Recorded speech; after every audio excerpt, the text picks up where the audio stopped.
ધર્મલોકમાં આપ સૌનું હૃદયપૂર્વક સ્વાગત છે। આજે આપણે એક એવી ખગોળીય અને આધ્યાત્મિક ઘટના વિશે વાત કરવા જઈ રહ્યા છીએ જે આગામી સમયમાં વૃશ્ચિક રાશિના જાતકોના જીવનમાં વલણો લાવી શકે છે। પુરાણોમાં એક બહુ સુંદર કથા છે જેમાં ભગવાન નારાયણ મોહિની સ્વરૂપ ધારણ કરીને દેવતાઓને અમૃતપાન કરાવી રહ્યા હતા। ત્યારે રાહુ નામનો દાનવ છડકપટથી દેવતાઓનું રૂપ લઈને સૂર્ય અને ચંદ્રની વચ્ચે બેસી ગયો હતો।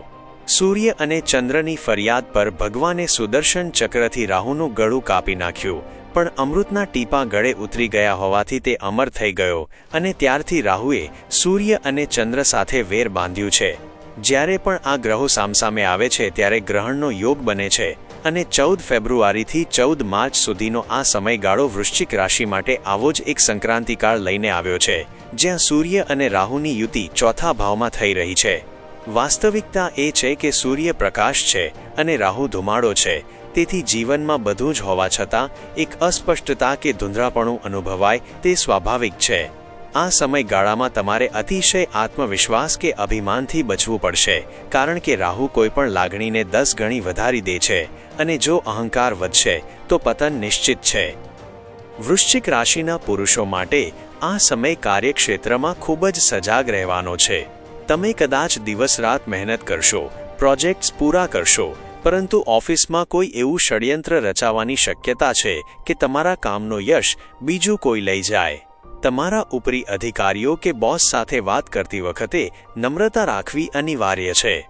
જો તમે સરકારી કામકાજ સાથે જોડાયેલા હોવ અથવા સરકારી ટેન્ડરો કે પરવાનગીની રાહ જોઈ રહ્યા હોવ તો કાગળિયા અને વ્યવહારમાં અત્યંત સાવધાની રાખજો।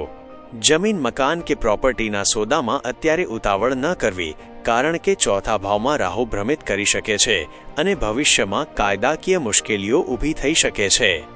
યાદ રાખજો કે તમારી સફળતાનો માર્ગ તમારી મહેનતથી જ ખુલશે। બસ બીજાના પ્રપંચોથી બચીને પોતાની સીધી લીટીમાં ચાલતા રહો। 23 ફેબ્રુઆરીથી 4 માર્ચનો સમય તમારા માટે સૌથી વધુ નાજુક છે, તેથી આ દિવસોમાં મહત્વના નિર્ણયો લેવાનું ટાળવું અથવા ખૂબ જ વિચારીને ડગલું ભરવું હિતાવહ છે। મહિલાઓ માટે આ સમય પારિવારિક શાંતિ જાળવી રાખવાનો છે। ચોથો ભાવ સુખ અને પરિવારનો છે, જ્યાં રાહુનો ધુમાડો ગેરસમજ પેદા કરી શકે છે। ઘરના સભ્યો વચ્ચે નાની નાની વાતોમાં મતભેદ થાય અથવા કોઈ અંગત વ્યક્તિ જ પીઠ પાછળ વાતો કરે એવું બની શકે છે। તમારે તમારી વાણી પર સંયમ રાખવો પડશે અને ઘરની વાતો બહાર ન જાય તેનું ધ્યાન રાખવું પડશે। જો તમે કામકાજી મહિલા હોવ તો કાર્યસ્થળ પર તમારી પ્રતિષ્ઠાને નુકસાન ન પહોંચે તેની તકેદારી રાખવી। આ ગ્રહણ ભલે ભારતમાં દેખાવાનું ન હોય, પરંતુ તેની ઉર્જા ચોક્કસપણે તમારા માનસિક સ્વાસ્થ્ય પર અસર કરી શકે છે, તેથી મનને શાંત રાખવા માટે આરાધનાનો સહારો લેવો।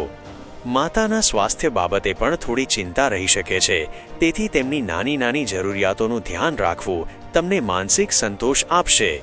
ધીરજ અને સમજદારી એ જ આ સમયમાં તમારું સૌથી મોટું શસ્ત્ર સાબિત થશે।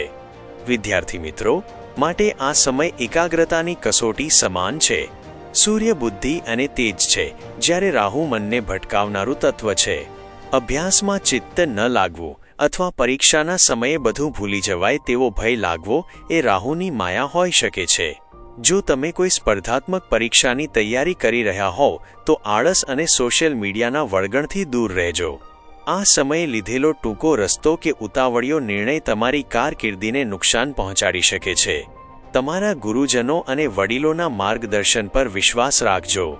સૂર્યની દ્રષ્ટિ 10મા ભાવ એટલે કે તમારા ભવિષ્યના કર્મસ્થાન પર પડી રહી છે, જેનો અર્થ એ છે કે જો તમે શિસ્તબદ્ધ રહીને મહેનત કરશો તો આ જ સંઘર્ષ તમને ભવિષ્યમાં મોટી સફળતા અપાવશે। તમારી અંદરના આત્મવિશ્વાસને ડગવા ન દેતા બસ ભ્રમિત કરનારા વિચારોથી દૂર રહેવાનો પ્રયત્ન કરજો। આ સમગ્ર પરિસ્થિતિમાં ઉપાયોનું પણ વિશેષ મહત્વ છે। સૂર્યનારાયણને દરરોજ અર્ઘ્ય આપવું અને મનમાં ઓમ નમઃ શિવાય અથવા મહામૃત્યુંજય મંત્રનો જાપ કરવો એ તમારા માટે રક્ષણ કવચનું કામ કરશે। વડીલોના આશીર્વાદ લેવાથી રાહુની નકારાત્મકતા ઓછી થાય છે।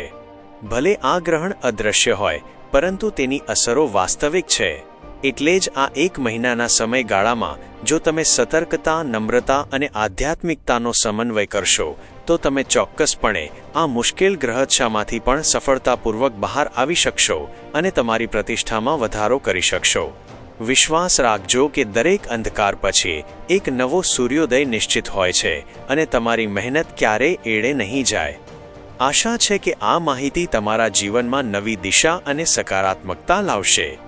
જો તમને અમારો આ પ્રયાસ ગમ્યો હોય અને આ માર્ગદર્શન ઉપયોગી લાગ્યું હોય તો વિડીયોને લાઇક કરવાનું અને તમારી લાગણીઓ કમેન્ટમાં જણાવવાનું ભૂલશો નહીં. જો તમે હજુ સુધી ધર્મલોક ચેનલને સબસ્ક્રાઇબ નથી કરી તો આજે જ કરી લો, જેથી આપણે આવા જ જ્ઞાનસભર વિષયો સાથે જોડાયેલા રહીએ. આપ સૌનું જીવન મંગલમય અને સુખમય રહે તેવી જ પ્રાર્થના સાથે ફરી મળીશું. જય શ્રી રામ.